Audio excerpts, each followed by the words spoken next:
transition in the life of WGA. As of January, there will be 11 new governors in the Western Governors Association footprint. And that means that many of our current governors are nearing the end of their term, and several of those may be preparing to cross the political rainbow bridge.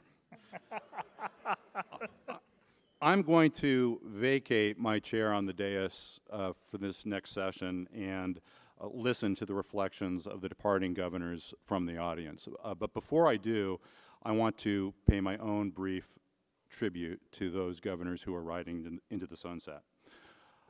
I have invested my entire career in and around politics and policy, and I can state without fear of contradiction that Western governors are easily the most collaborative, pragmatic, collegial, bipartisan, effective group of leaders for whom I have ever had the honor, the privilege to work. WGA is a fairly unique institution in American politics because the governors use it to get things done, and to get things done on a bipartisan basis. And that speaks to their pragmatism, their collaborative nature, and their vision. I respect, I admire the governors because of their leadership. I love them because they are wonderful human beings. The compassion they have demonstrated, the thoughtfulness they have extended, the humor that they have shared have elevated me, inspired me, have enriched my life beyond measure.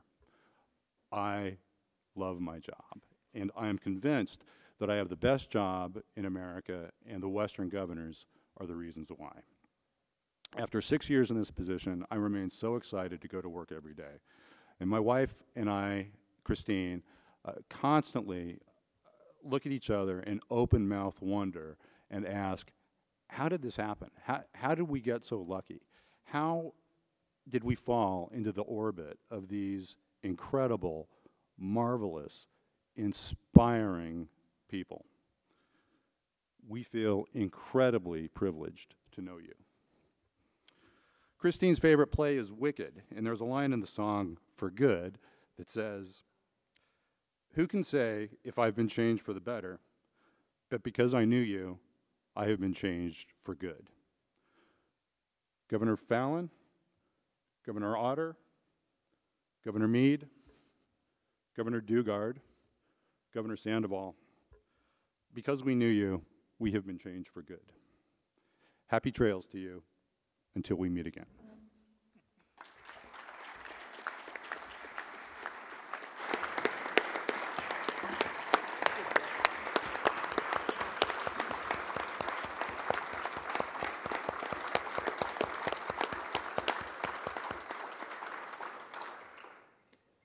Well, Jim, thank you very much. As always, you're so eloquent, and thank you very much for the nice message for those of us riding off into the sunset. The title of this panel, I think when we hired you 6 years ago, we knew we were getting somebody that was going to be good, and we were wrong because you have turned out to be great.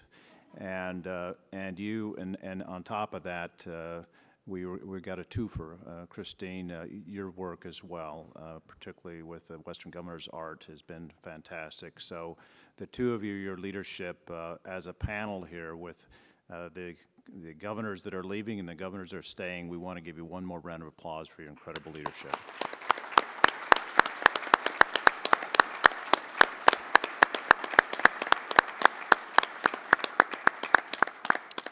Governor Iggy, let me join again and thank you for a wonderful conference and your role as chairman, and we appreciate so much the opportunity to be here.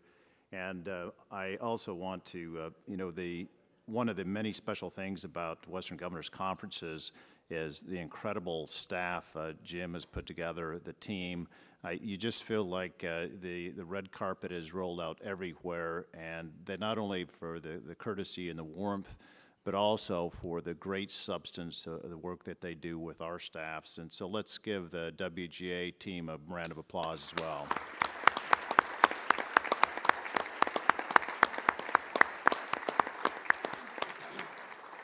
We want to start off this riding into the sunset, and I'm going to call on my friend Butch appropriately, because if we're riding off into the sunset, it's hard to imagine somebody with a longer ride or more productive ride for a community, state, and country than Butch Otter. 3 terms in Congress, 4 terms as lieutenant governor, 3 terms as governor, and there's not a governor that sits up here that hasn't learned a great deal from our friend Butch Otter. So Butch, welcome. Thank you, Matt. Well, I would have to say, Jim, after your little salute, that my spirits are high, but my feelings are a bit tender. It has been quite a ride. And I would tell you my success in a big, big way has been because of Miss Lori. She tells everybody, I've been through 25 races, I'm 24-1. She says she's 18-0. And she's right. But as I reflect back and, all of your states that I have visited, I too, Matt, have learned an awful lot, like the naughty lands in South Dakota. He calls them badlands, but we think they're just naughty. Certainly, I always enjoy going to Deer Valley in southern Idaho and visiting that beautiful spot. But I need to reflect back just a little bit as to why I ran for governor. I thought when I won the seat for the 1st Congressional District in Congress and came in with the Millennium Class, the class of 2000, they called us the Majority Keepers, and we were an exciting bunch. And amongst those, by the way, were some folks that are still serving there. One of them is Mike Pence. He and I were freshmen together and became great friends, but he couldn't get me a job in this last administration, which I thought was a little disappointing. But anyway, after a few terms there and serving with Mary, I would tell you that I was really frustrated. I thought going to Congress would be the top, like being the coach at Notre Dame or something like that. And it was really kind of disappointing to me. And one of the great disappointments that I had in Congress was one of the great satisfactions that I've had in being part of the Western governors, working with diverse ideas, working with the diverse personalities, and yet always coming up with a solution that, in the large, everybody can support. I was part of many caucuses when I was in Congress, but one of them was the Constitutional Caucus. And who should be running that? None other than Ron Paul from the great state of Texas. And we'd meet about every 2 weeks, and we would then debate and discuss, if we had done our homework, some part of the Constitution. Well, it fell to me one time for the 10th Amendment to be my discussion, the 10th Amendment to the Constitution. Those powers not delegated to the United States nor denied to the states by it are reserved to the states respectfully or to the people. And when we discussed that, going back into the debates that actually resulted in the Bill of Rights, the first 10 amendments to the Constitution, we were surprised at the debate in and of itself. But the realization that I think we all had, Tom Osborne and myself and Jim Gibbons from the state of Nevada, I think there was eventually 7 of us that went home and ran for governor. And we concluded that, we got a great republic. We got a great system of government. And it's worth saving. And we concluded that in no sense of the word can the created ever be greater than the creator. And so it was our decision that the only way we're really going to save this republic is from the state houses, the same way it was created. The 13 states that created the federal government would now be the 50 states that will save the republic. And all I can tell you is all the great friends that I've met, and I wish you that are still going to stay there, especially you, Steve. I know that you're running for president, and I hope being the head of the University of Montana, you're very successful as the president of the University of Montana.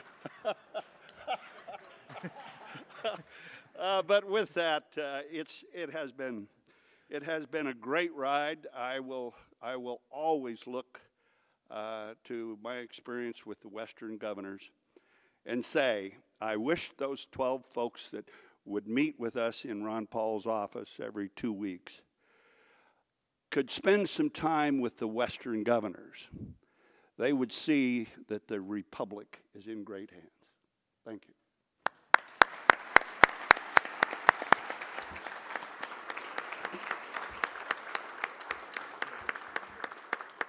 Butch, thank you very much. I appreciate it.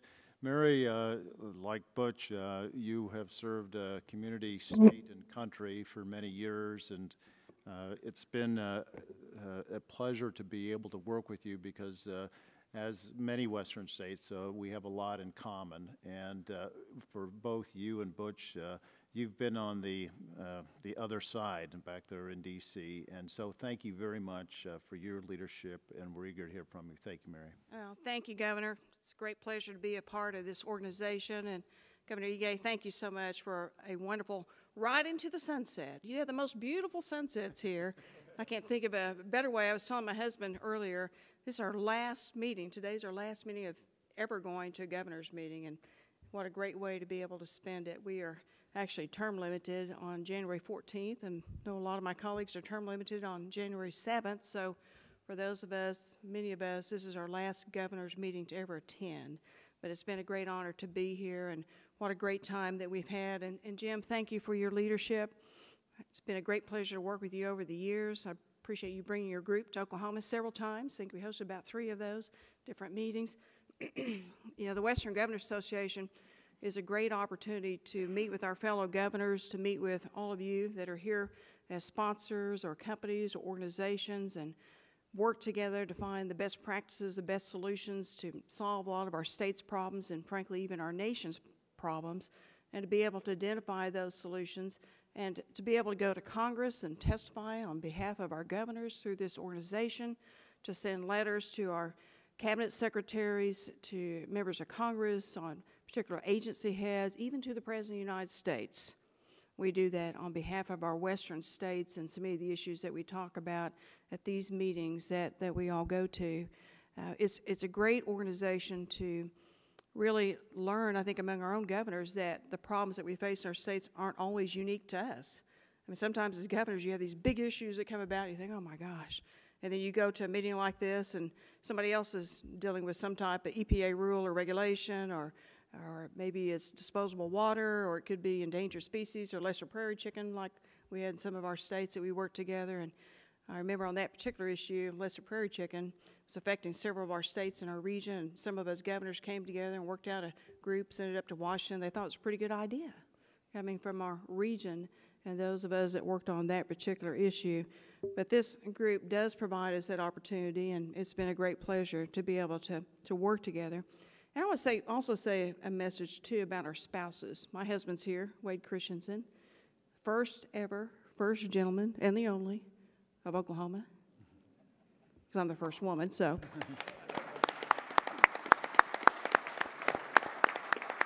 But our spouses also make a lot of sacrifices.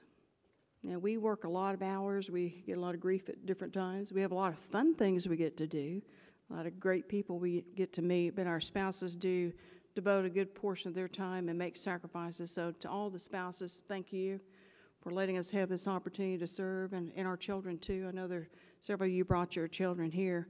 I'm actually finishing up 28 years in office, like Butch. Served in the legislature, 12 years lieutenant governor, 4 years in Congress, and 8 years as governor. So this is the better job. I don't know, lieutenant governor is pretty good too, because it doesn't do much, you know? But governor has to work hard.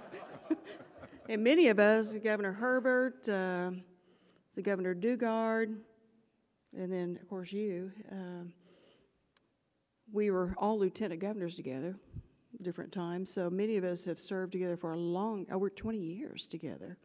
It's been fun to watch us go from position to position and still be able to find employment too. And now it'll be fun to see what we do when we get out. But it is a great job. And one of the big differences that Governor Otter mentioned about being in Congress is that you're one of 435 members up there. And it was pretty frustrating to go to Washington, D.C., and you sit on committees, and those are very interesting. You get to travel across the United States and sometimes around the world, work on important issues with the president. But when you're a governor, you're one of 50, and of course the islands too, but you're one of the governors. And it really is a heavy-weighted thought, you know, when you fly over your state and you look down your state and you're flying across North Oklahoma or South Oklahoma or Central Oklahoma, you think, wow, those people are dependent on us, you know, to make the right decision for them. So it's a great opportunity to really get things done, to learn more about your states, certainly learn more about the nation, to find those great solutions and best practices. And we just thank you all for being a part of this great group. It's been a great honor to work with you.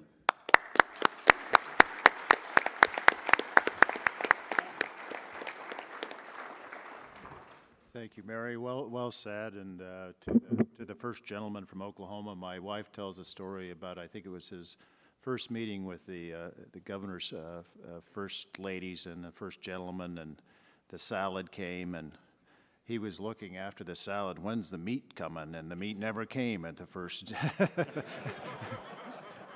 Carol always got a kick out of that. I'll next turn to Dennis Daugaard. You know, last summer we had the great event in South Dakota, and Dennis and Linda provided great hospitality in that wonderful state. And I've always had great admiration for Dennis. In fact, pretty early on in my time in office, I recognized him as one of our great leaders, and I asked him to come at one of our major conferences in Cheyenne, Wyoming to speak. And he did such an incredible job and was so beloved by the people of Wyoming, I told him he's never allowed in the state again. But Governor Daugaard and I went to an event for Governor Bullock this past summer, and Governor Daugaard announced to the crowd that I had told him that Wyoming needed South Dakota for parking. Dennis, your wonderful charm and wonderful leadership, and eager to hear words from you. Thank you, Matt. I have to admit, I really didn't think ahead to this moment, and I always get a little bit nervous when I'm not prepared for something. I've always been a little insecure, started when I was in 3rd grade. My dad and I were together, and I looked at Dad and I said, Dad, was I adopted? And my dad was a big man, and I could tell something was wrong. A tear rolled down his cheek, and he said, yes, son, you were adopted, but they brought you back. So I've always been a little insecure since then. I started to tell that joke at NGA once, and one of my fellow governors interrupted to reassure me, so I couldn't tell the punchline. I said, shut up, it's a joke. Anyway, I have really enjoyed being a part of Western Governors Association. Jim, the good words said about you earlier, I want to echo them. I've really enjoyed working with you. And Linda will confirm that when I first became governor, I was thinking about quitting WGA because I didn't think the leadership was good. And then you came, and you've really been an outstanding leader. I think you're the best leader of any governors association with which I'm associated, and so thank you for that leadership. I also think Holly and Joe and Sarah and your staff really are outstanding. I haven't met a single one that isn't very competent, very deliberate and dedicated, and everything they've done that I've seen has been outstanding. So thank you. Lynn and I have really enjoyed getting to know the other governors and first ladies and first gentlemen that we've had the privilege to meet. First, we were acquaintances, and I must say during my first term, I really wasn't as involved. WGA didn't make all the meetings. As I said, I wasn't even planning to continue, but then, especially in the second term, I would say, where many of the acquaintanceships we had have matured into friendships. The last 4 meetings have been great. You know, when we went to Wyoming and Jackson Hole and Whitefish in Montana, and then hosting in South Dakota was a lot of fun. It was a lot of work for my staff. I didn't have to do a lot of work myself, but a lot of staff work. Matt Conenkamp, who's at the back there, did a lot of work for that meeting. And then here in Hawaii, what a wonderful way to end. And those of you in the audience maybe know that Brian Sandoval had agreed to host this meeting in Nevada. And then a year and a half ago, when we were gathered in Colorado, I think it was, or maybe it was in Whitefish. I think it was in Whitefish, that's right. We conspired and said, what are we thinking? This Hawaii meeting is going to take place in 2019. That's not right. That's not going to happen. So we called Brian on the phone because he wasn't available, and Steve Bullock said, hey, we want to swap this out for Hawaii. What do you think? And Brian was all in right away. So Jim was in the box, and he had to hurry up and see if he could arrange for motels. And I know David Ige was also accelerating his activities to make this come together, and it has come together so well. It's just really a wonderful, wonderful experience. I just want to say that Lynn and I are very much looking forward to riding off into the sunset. I would say I'm kind of an accidental governor in some ways. I didn't intend to run for the legislature, and then got recruited into it. And I had already decided to leave the legislature when Republican nominee for Governor Rounds called me up and said, hey, do you want to be my running mate? To my surprise and delight. And then, of course, you can't be accidentally running for governor. You have to be pretty deliberate about that. So I will confess, Linda and I and the rest of the family decided, yes, we're going to go after that. And I was lucky enough to be elected now. But we really have enjoyed, for us, it's been 22 years between the legislature and lieutenant governor and now governor. And it'll be nice to be able to stay home or go somewhere during the legislative session and not be engaged in that. And I'm less and less patient, I find, with that sort of thing. But I do appreciate the great kindness and friendship that so many of you have shown to Linda and me. And we're looking forward to maintaining that friendship after we leave office. And so maybe to your chagrin, but hopefully not. And I also want to say thank you to the sponsors. You've been very kind to Linda and me over the years, and many of you, even at this conference, have said kind things to us, and I appreciate your support of this organization. It is very helpful to governors, whether they're new or even have some experience under their belt, to have these opportunities to get together. We really couldn't afford to do it without your financial support, and we wouldn't have the great content that we're able to have with your contributions in the panels. So thank you so much for doing that. So I'll close with a little word of appreciation story that Linda has heard ad nauseum. Linda and I met in 8th grade. I was a farm kid, went to a one-room country school through 7th grade. Then that school closed, and I started riding the bus to town. And Linda was a girl who lived in town. And we met in 8th grade. We dated through high school, and then we went our separate ways. I went to the University of South Dakota. She went to the South Dakota State University, couldn't get into USDA, I think.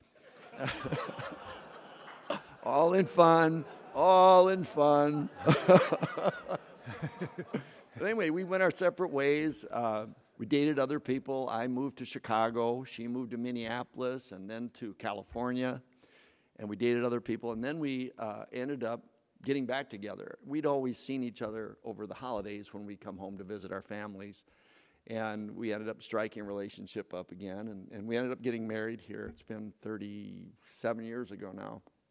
And but we were together at a picnic not that long ago, and we ran into a mutual friend. Dave was his name, and I had known Dave probably for 20 years, and I guess I didn't know how long Linda had known Dave, but it came out during the conversation she'd known him since college, considerably longer. And then as the conversation went on, it further came out that he had his eye on Linda in college. In fact, he said he thought she was hot.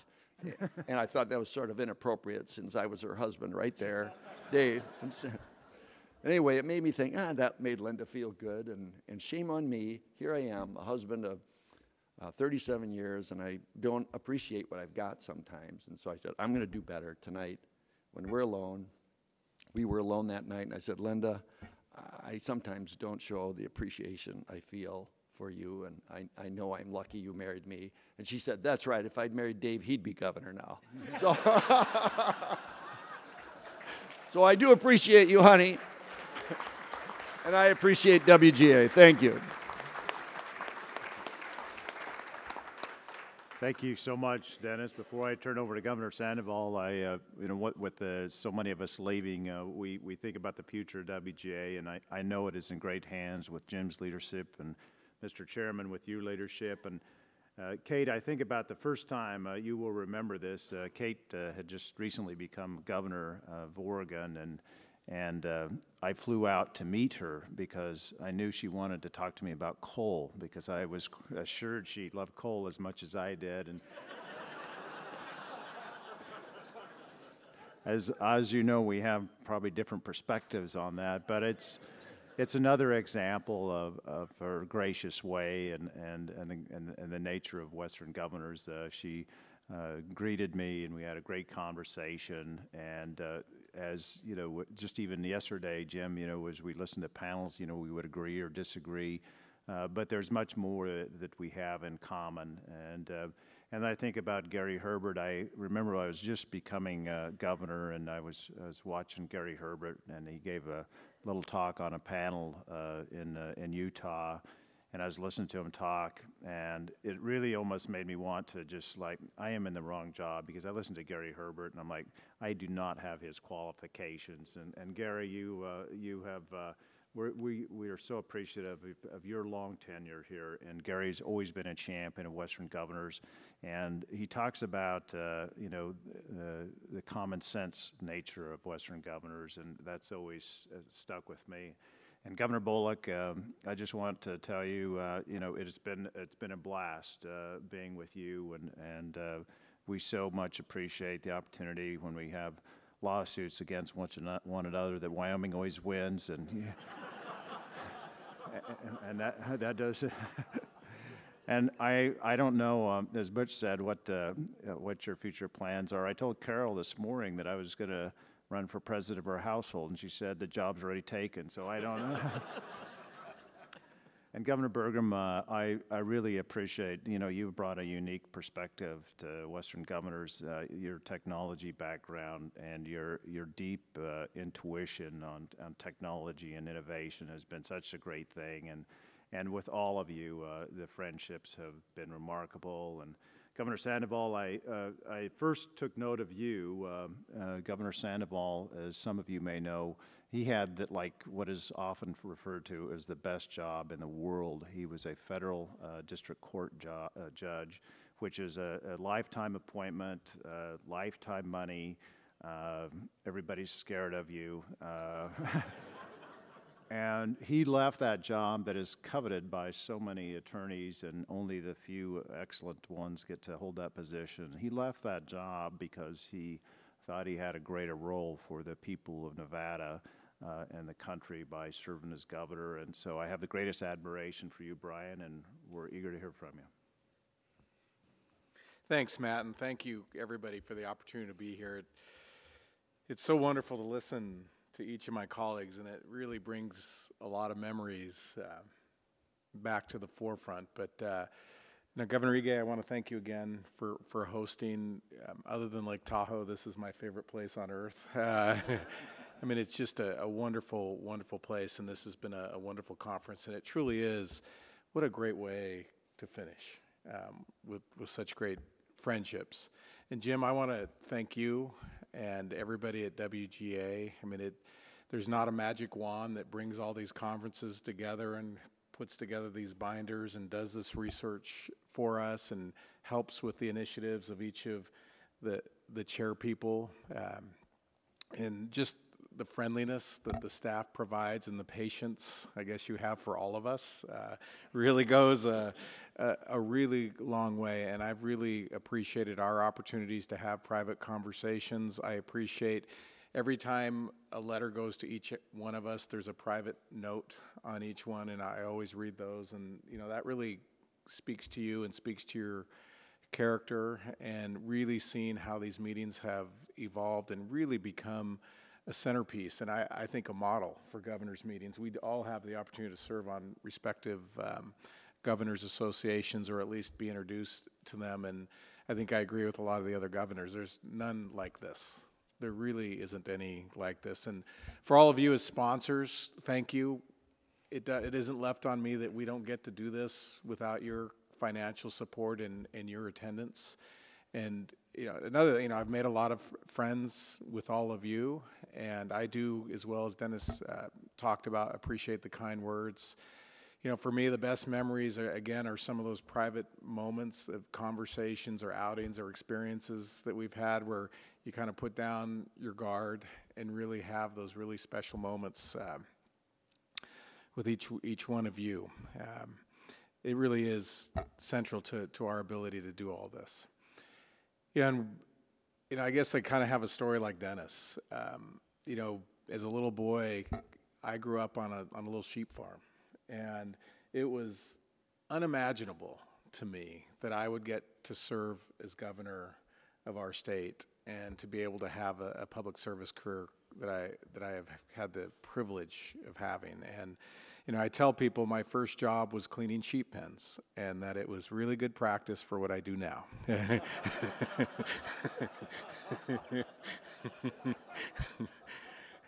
I always get a laugh out of that, but it is true. But in any event, again, you begin to reflect, and there's an individual in the office. I first ran for office in 1993 for the Nevada legislature, and I had a 4-person kitchen cabinet, and one of those members of that kitchen cabinet are here, Amy Hill, and she's right there, and she remembers all of that. Again, it just didn't really fall upon me that I would run for the legislature and try to do this, and so I'm not going to bore you with all the in between, but now I'm here. And, I'm a little biased as well, that I think this is the best job that one could ever have. I remind people that every day we get to walk into our office and make a difference in somebody's life, whether it's one person, 1,000 people, or 1 million people. And that's what I'm going to miss most. And this organization and each one of you have really inspired me along the way. And I mentioned it the other day with regard to imitation is the greatest form of flattery. And I really have learned and been inspired and gained ideas from each one of you that I have taken home and really improved the quality of life for the people of Nevada. And that is the gift of this organization. The other gift of this organization are the friendships. And I wish that we all lived in this little subdivision in a cul-de-sac, because I mean, that's the thing. I would love for all of you to be my neighbors. I would trust you with my kids. I would trust you with my life. Each one of you are so special to me, and that's going to be the hard part. Is I know we're going to see each other, but not like this. And I know that each and every one of you have the opportunity to look back and really have a sense of satisfaction. I tell people in Nevada, we're all going to have that quiet moment someday where we're going to be on our front porch and we look back. And when you had the opportunity to stick your neck out and sometimes you have to go against your friends, sometimes you have to go against your supporters, sometimes you have to go against your party, but you did it in the name of your state. And each one of you, I know, love your states, love your people, and have always had the fortitude to make those decisions in their best interests. So again, I just, your intellects, your passion, all of that, it really is an inspiration to me. And this is a part of my life, my participation and my having the opportunity to have fellowship with each and every one of you will be something that I look back and really value. And us coming to these different really special places, and for me to come to love all of your states almost as much as I love mine, but really seeing what's special about all of that. You know, Matt, you mentioned leaving that federal judgeship, and you know, I had one big regret in my life, and that regret in my life was not joining or serving my country in the military. And when this opportunity came before me to be able to at least have an opportunity to run for governor, I thought to myself, you know what, I am not going to have a second regret in life, because this, as I said, was a generational opportunity to serve my state. And fortunately, everything worked out. So now, you know, I'm still young. There's a lot of runway for me. And, you know, we talk about the name of this session is Riding Off to the Sunset, or Into the Sunset. The best part for me is I get to run or ride off into the sunset with what I call the NFL, Nevada's First Lady, who's in the back of the room there, Laurelyn Sandoval. So I am looking forward to what life brings, and I'm so grateful to have had the opportunity to serve my state as its governor, and so grateful to be able to have had the privilege and honor of really learning and sharing the stage with all of you. So thank you, and God bless all of you. Thank you. Thank you, Brian.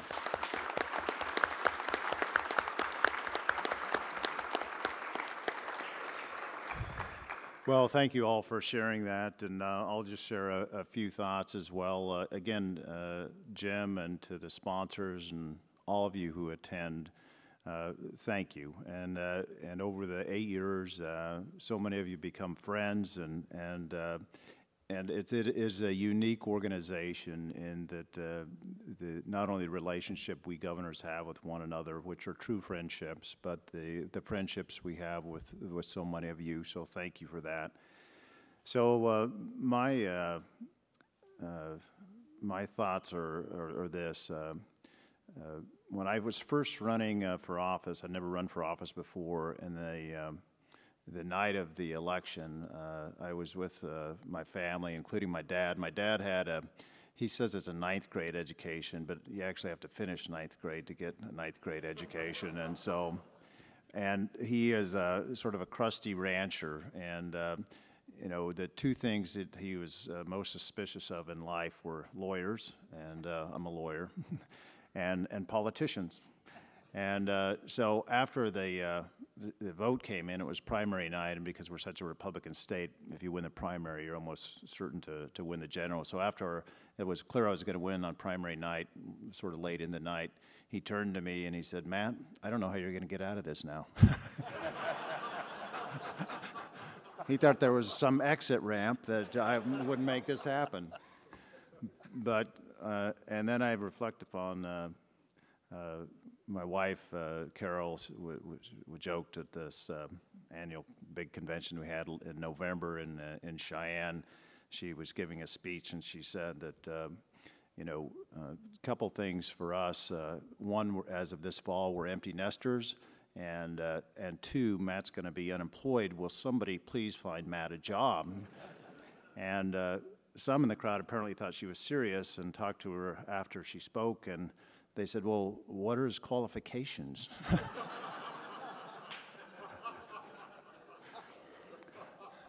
So to my dad's skepticism about politicians and to the question of qualifications, I would say this. For 8 years, I've had the privilege of working around a dedicated group of individuals that lead their state and in many cases lead their country in a remarkable way. So I would put on my resume that I have had the experience of learning from great Americans, not just the governors, but the staff here, and so many that we get to hear from on the panels. But to the fellow governors, you know, one thing I've said is, you know, being governor is nothing if it's not a learning experience, and it is a great learning experience. But not just learning the subject matter, but learning about life and learning about what is important, and being guided by fellow governors who inspire you with their will to do good work for the people of their state, to see what they have accomplished, and as Brian said, the ability to have it affect people's lives in a positive way. And so for all of you here, I just want to say that, you know, Western Governors really, as has been said, I think it's the best political organization. And it's the best for many reasons, including that we can sit here as Republican and Democrats and have many disagreements, perhaps, but we have this common agreement about what the West provides, not just to the country, but to the world, and we celebrate that, and we celebrate that common theme of the value of the West. And for all of you that are here, I even go further. It is not just what you see here in the discussions we have, it is the policy work that is done behind the scenes. That is the value of Western Governors, but the value of Western Governors goes further than that to me, because I see in this country, you know, the challenge in politics and the vitriol in politics that I think is getting worse rather than better. The fact of the matter is our republic, our democracy requires good women and men to step up and serve. And at some point, when it just looks like it is going to be a completely negative experience, who will step up? Who will be that next generation? It's naive, perhaps, but for me, my ideal would be I would like every fourth grader in the country to want to be in politics at some level. And we need that for our republic, for our democracy. And so Western Governors and all of you that make Western Governors happen, I think this is not just about the particular issues, it's the model of how our democracy should work. We need to not only continue it here at Western Governors, we need to spread the example across the country. And so I'm proud of a number of things, but I'm really proud of Western Governors for the model that they set, for the example that they set. Because if a fourth grader watches one of these conferences, they are not dissuaded from serving in politics. I think they're inspired by it, and that's by the example of these fellow governors. So it has been a great, great ride, and great to be with all of you and to be around these remarkable men and women we call United States governors. And so the theme of this is riding off into the sunset, but I guess I will say that I see many great sunrises ahead for Western Governors, many great days ahead for Western Governors. And for all of us that are leaving and having these 8 years, it's been one hell of a ride. And this land from where we have different cultures and people from howdy to aloha, from big skies to famous potatoes. And so God bless all of you for not only making Western Governors in of itself such an effective organization, but really setting a tone for the rest of the country that I think is so important. So God bless you all. Thanks for a hell of a ride.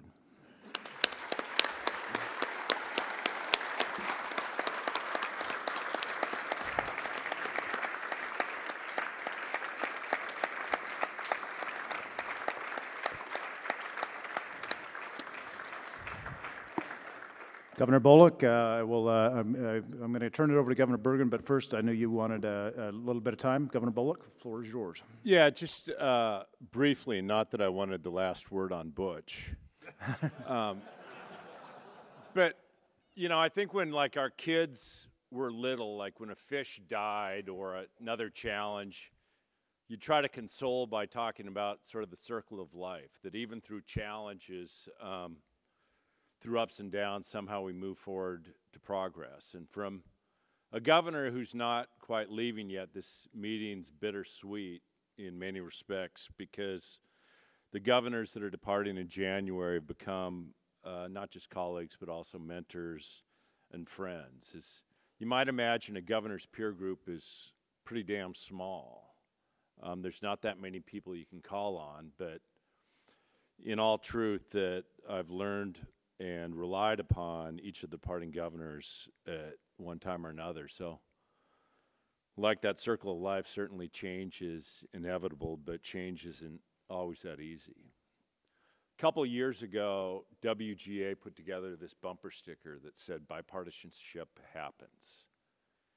And anyone that thinks that that happens just because of the shared issues of those of us in the West are either naive or just terribly misinformed. It's happened largely because of the quality of the leaders around me, and in many respects, those that are departing come January. And to the sponsors and the partners, I know that you see like friendships and collegiality, but there are a lot of things that you don't see. Things like when Governor Mead was chair trying to handle this non-controversial issue called the Endangered Species Act. I was his vice chair, and they said, okay, we want to take folks to Capitol Hill to testify, and I was also in cycle. And my office said, no way in hell will you do that. And Governor Mead said, I'll have your back every step of the way so it wouldn't devolve into partisanship, and he did. Or when Governor Daugaard was chair and we had a new cabinet secretary coming in and saying, I want to meet with Democratic governors and Republican governors separately. And standing up and saying, that's not how we operate, so there won't be a meeting. Or getting to serve under Governor Sandoval as his vice chair as NGA, but more than that, being able to take what he's done and even use his name as I try to influence policy in Montana on everything from healthcare to preschool to childhood hunger. Or the little brother I never had or never wanted, Butch Otter. But what you don't see too is, well, he's a bit more conservative than I. Him getting pressure to come in and campaign against me because he's a Republican, and him saying, and others saying, there's no way that I would do that. It is a lot deeper than just what each of you see, and I know that for the governors that are departing, doubtless you're going around the state and you're hearing about people are lauding you for your service. And from where I sit, there's big shoes to fill for your successors.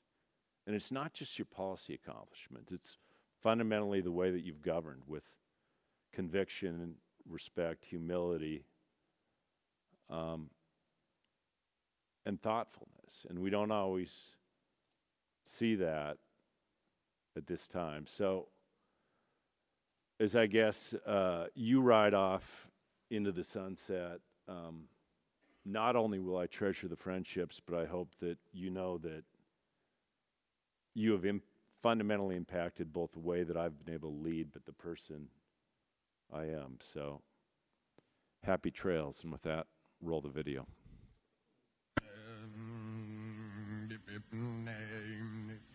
Bomba-dee-da, bomba-dee-da, bomba-dee-da, bomba-dee-da, bomba-dee-da, bomba-dee-da, bomba-dee-da, bomba-dee-da, bomba-dee-da, bomba-dee-da, bomba-dee-da, happy trails to you. Bomba-dee-da, bomba-dee-da, bomba-dee-da, bomba-dee-da.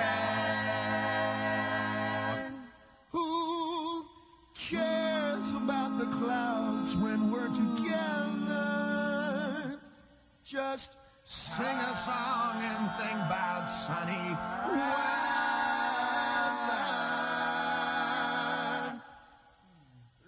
Happy trails to you. Tell bum bum bum bum again.